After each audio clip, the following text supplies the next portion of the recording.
All right, welcome to the Thursday, December 4th meeting of the Police and Courthouse Building Committee. This meeting will be remote, and as such, all votes will be conducted by roll call. While the public may not attend in person, every effort will be made for them to participate as if this were an in-person meeting. Just to start, let's just take a roll call of those who are present. With Ryan Knowles, IT Director and Chair of the Police Building Committee. Go to Chief Conley. Here. And Michael Hale. Yes, here. Heidi Fiallo. Here. Right, and the four of us are the voting members of the building committee, and we have a quorum having 4 of us. Also present, we have our non-voting consulting members, Christopher McQuaid, the courts. We have Joseph Balbo from GPD. We have Joseph Fitzgerald, Deputy Chief, GPD. Also, we have Scott Lubker from CMS, as well as John McGonigal from our GC with WT Rich. With that being said, let's go to the agenda. The first item, which is the review and the approval of previous minutes. Those were distributed within the packet. Are there any any revisions or changes that need to be made to the meeting minutes from the last meeting? Hearing none, we have a motion to approve the minutes from the previous meeting. Motion to approve, Ryan. Motion from Mike Hale. We have a second. Second. Second, Ed Conley. Take a roll call vote. Ryan Knowles, yes. Ed Conley. Yes. Michael Hale. Yes. Heidi Fiallo. Yes. The motion passes 4 in favor, 0 opposed, and 2 absent. The second item on the agenda here is our presentation discussion regarding the current state of the project, anticipated next steps, and impact in the building committee.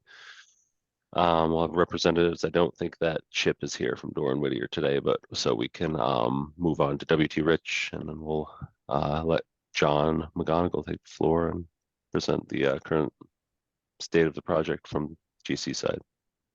Sure, I'm just gonna share my screen. Hold on, I gotta let you. One sec. Oh, yeah.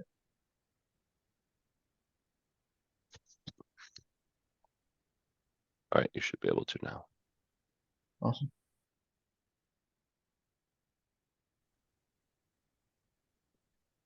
Everyone see that? Yep. Mhm. Great.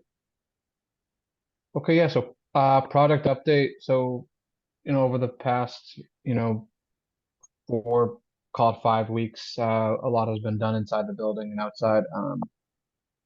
We're starting drywall and insulation within walls, which is great. Locker room is a big portion of the new work in terms of wall layout. So a lot of that stuff has been going up. It's going good so far. Concrete work, the new Sallyport slab was poured, along with all the concrete bunks. So that's been completed. Site work has been ongoing. So ran into a couple snags with some existing water and gas lines that we found as we were digging down, but ultimately we ended up getting the vault in early last week, and now we're currently trenching out for our primary and secondary electric. And then MEPFP rough on level 0 and level 1 has been running concurrently as we keep pushing forward. Just some other minor updates. Change order work has continued. There are hopefully slowing down a little bit in terms of unforeseen conditions that we're finding. So really just trying to push work forward wherever we can. We had some rough inspections, which allowed us to close up the walls inside the building, and some of the masonry work inside the basement has continued. So just some photos here. You see this is one of the walls in the locker room that's been drywalled up. You got one of the soffits there that will eventually sit above the lockers that are coming sometime in January. The penal fixtures have been placed down in the detention area. This is just a photo of the Sallyport slab that'll be poured. There'll be a wall that runs along here. And then just, some more ductwork showing that all this stuff is ongoing. And, Sally Port column work was completed and all those were backfilled. And then just, showing some insulation going in the walls. Building looks definitely different than I'm sure most people are used to now, which is, that's a good thing. Look ahead for December. So we're having the painter mobilize over, starting on Monday to start his block filler and primer down in the basement. We'll be continuing with drywall. We'll, start taping and using, joint compound to get those finishes set. Site work will be ongoing with, underground utilities and, continuing with our MEPFP rough. I'm looking to get, by the end of December, hopefully get some finishes maybe going in there. And, just constant other look ahead or just, continued documentation control. A lot of ongoing parts that we're tracking and trying to, make sure that everyone is aware of. PR and PCO pricing is ongoing, and we're continuing with our pre-install meetings with subcontractors as they start mobilizing on site. Just a quick cost summary. I'm not going to go through everything on this slide, but we're about 28% of the way through the project. Currently, we have 5 change orders that have been approved for $309,003. We've only used about 10% of our allowances. So, the design team and W. Twitch are now kind of talking about maybe using some allowances to cover some of the costs of all the change orders that we're getting. So we're in those discussions now. Obviously, we can't cover everything, but if we can lessen that impact, that would be great. Contingency, 193, 589 currently. We're going to start dipping into that some more as well. Things that, again, we're trying to, put there with the budget that we have. We did make up some money on the cash flow in term like for the November requisition, which is great. We're going to, keep trying to progress forward as much as we can. Change order summary. So change order 6, which will be presented to you today, has a value of $91,856. To date, we have 64 proposal requests with 3 CCDs that we're currently trying to incorporate into the schedule. We have felt some constraints here to be perfectly honest with everyone with the amount of changes that we've seen. But everyone on the project team has been aware of where we stand and currently how the project has been running. And that's really all I have for an update. If anyone has any questions, I am open to answer anything that you may have. Do we have any questions from the committee, voting or non-voting members for John?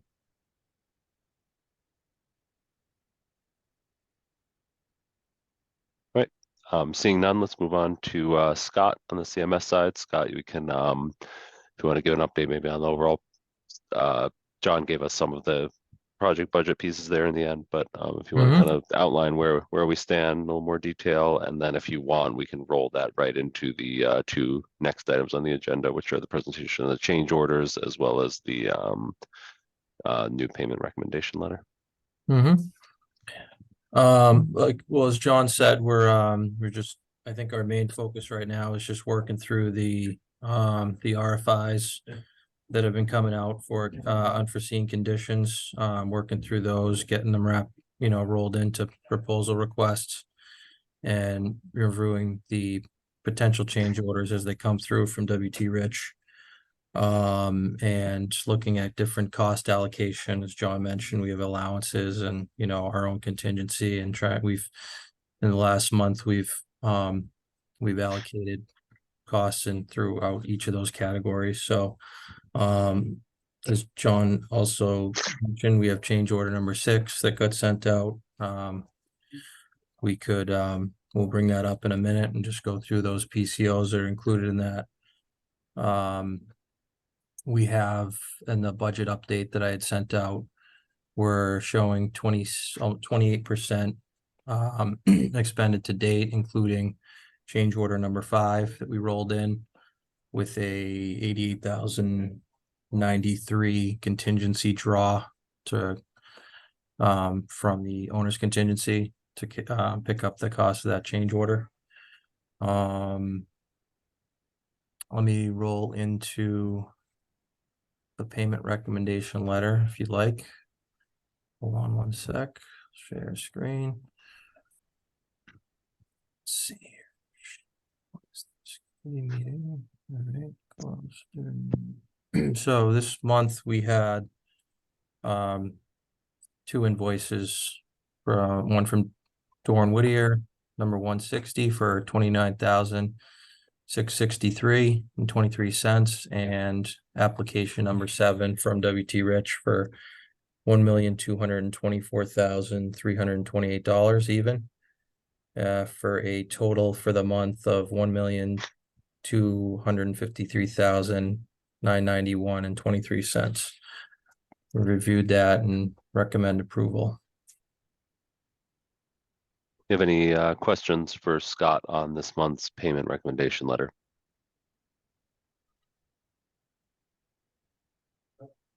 By seeing none, do we have a motion to recommend payment for the amount of payment letter, which is number 7?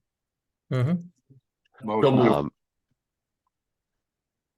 I think we had a motion by Mike Hale, and we have a second Second. by Chief Conley. Any discussion? Seeing none, let's take a roll call vote. Ryan Knowles, yes. Chief Conley, Yes. Mike Hale, yes. Heidi Fiallo. Yes. The motion passes 4 in favor, 0 opposed, 2 absent to recommend payment on payment letter number 7 in the amount of $1,253,991.23.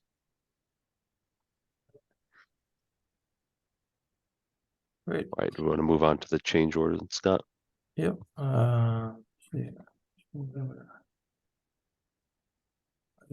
Thought I had it up here, one sec.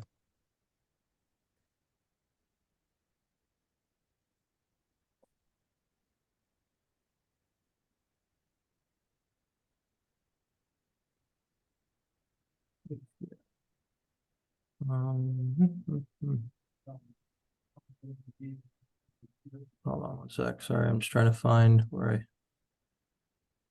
in the share here. Where is my, let's see. Let's do that. Let me know if you can, oh, where the heck did it go? Must be in here. Okay. And can you see that? No, I just One see sec. this.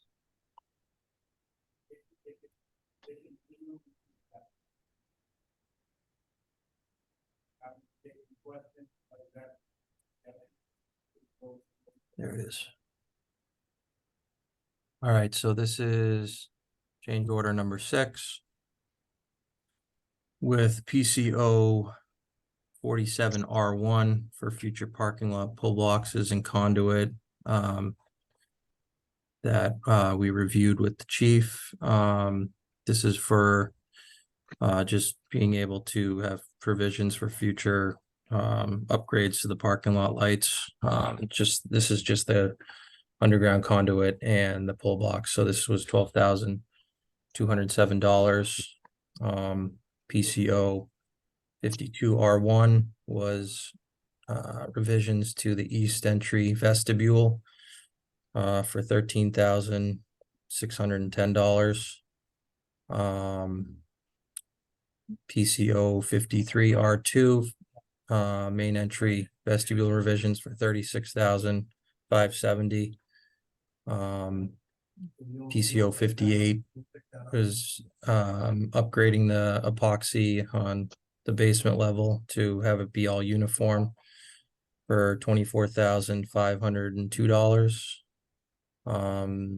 PCO 60 for a credit for in the basement for just a wall that we are not installing for $976. And PCO 64 was the concrete bunk revisions for $5,943. So the total for this change order is $91,856. All right, we'll talk soon. All right, do we have any questions from the committee for Scott on these PCOs that comprise change order number 6? Scott, can you give us any more data on the two, the east entry and main entry vestibule revisions? What those are specifically? Well, the main entry vestibule revisions has to do with underneath the new storefront, there was no well, there's actually no slab in there.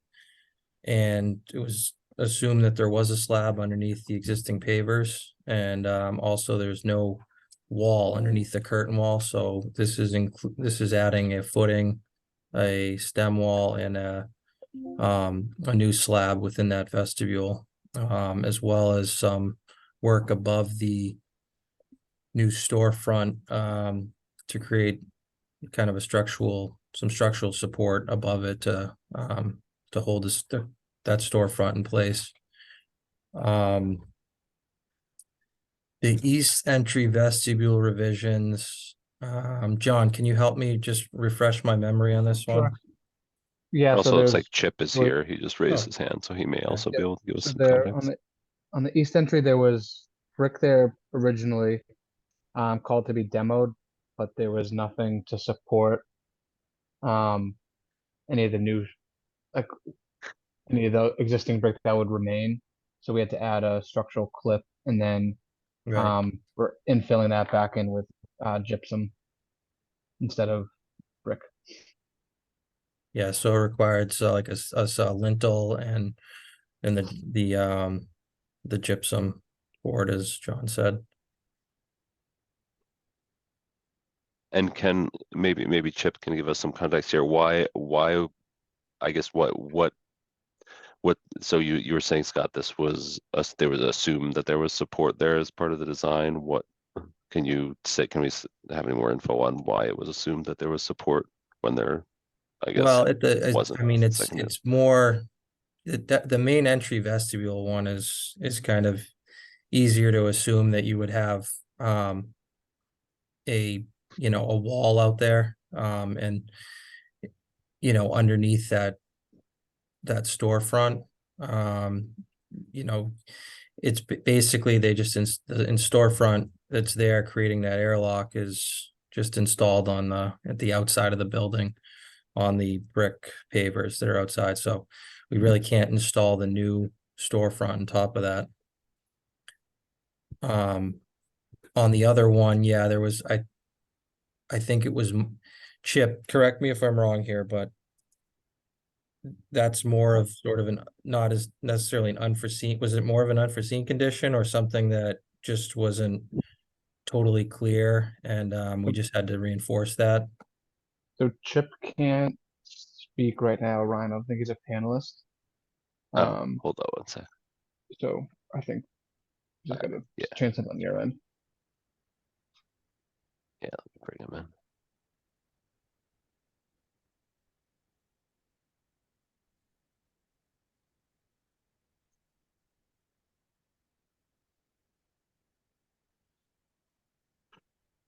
All right. All right. I have been promoted. Thank you. Yeah, so on the east side, there was some the opening that we needed to get into the bathrooms there off of the lobby. There was not enough brick support, or the opening size wasn't big enough to do what we needed to do with, so we had to get some extra.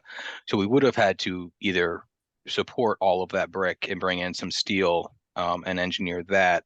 What the less expensive option in this case was to kind of remove a lot of the brick and then build back with drywall and get the opening the size that we needed.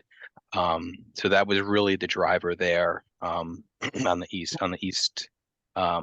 entry vestibule. It's called vestibule. It's really the lobby area, if you will. It's the two bathrooms off of that lobby space. Just that opening size was needed to get changed, and everything above it, because the brick went, kind of 2 stories through the hole in the floor, to the court level. That's what that was all about. Thank you. We have any other questions from the committee on change order number 6? Seeing none, is there a motion to approve change order 6 in the amount of $91,856?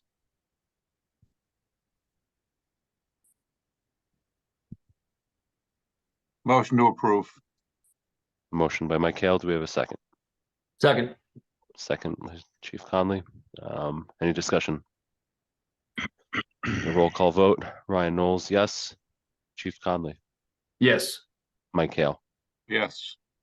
Heidi Fiallo. Yes. Motion passes 4 in favor, 0 opposed, and 2 absent. Let's see, on the agenda, I did put on there a discussion regarding composing our change order subcommittee. I think that we'll put that off until the next meeting, just because we're missing 2 members, and it'd be good if we had the full membership of the committee here. If in the ensuing time we need a fast turnaround on a change order, we can. I think the committee is reasonably sized enough that we can probably just call a quick meeting to do that if need be. So we'll postpone that till the next meeting. Are there any other items for discussion that anyone from the committee or anyone from our representatives would like to raise? Yes, Chip. You're muted, Chip. We can't hear you. I don't know if you're muted, but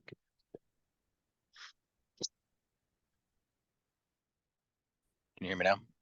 Yep. Okay.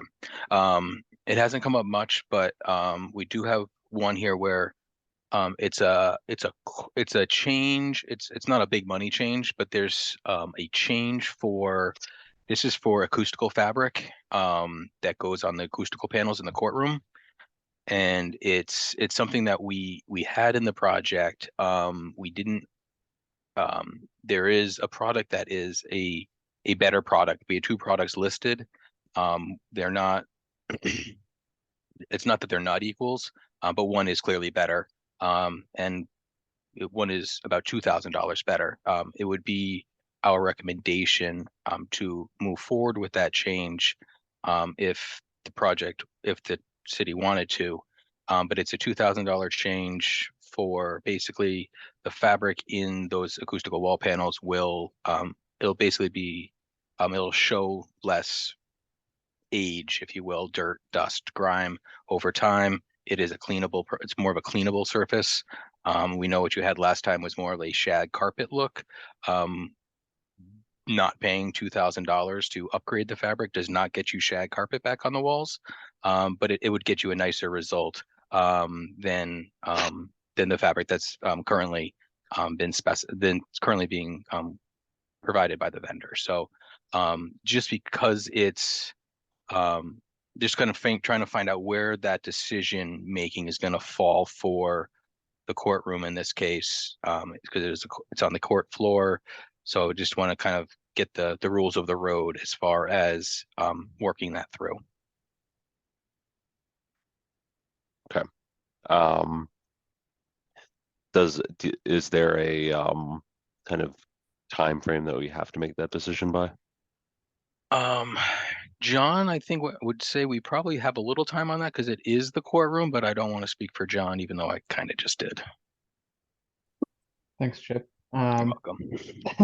I think, yeah, I think Chip is correct. We have a little bit of time with this not being till phase 3.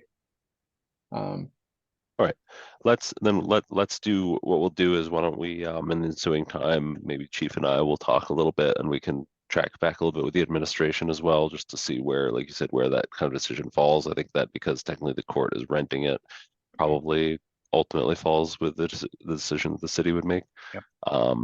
And again, like you said, it's a big ticket item, and so but let's just track that back, and then we can either let you know in the meantime if that's to proceed or not proceed, depending on what the decision might be. And then, yeah, I mean, I think that given the size of the increase is not that high, we don't need to have a formal meeting to. No, decide just that. wanted to kind of establish how that's gonna work, and I think that'd be helpful, so Yep. appreciate that. Thank you, Ryan. Yep. All right, anything else from anyone else on the committee, voting or otherwise, or anyone from any of the representatives from our construction?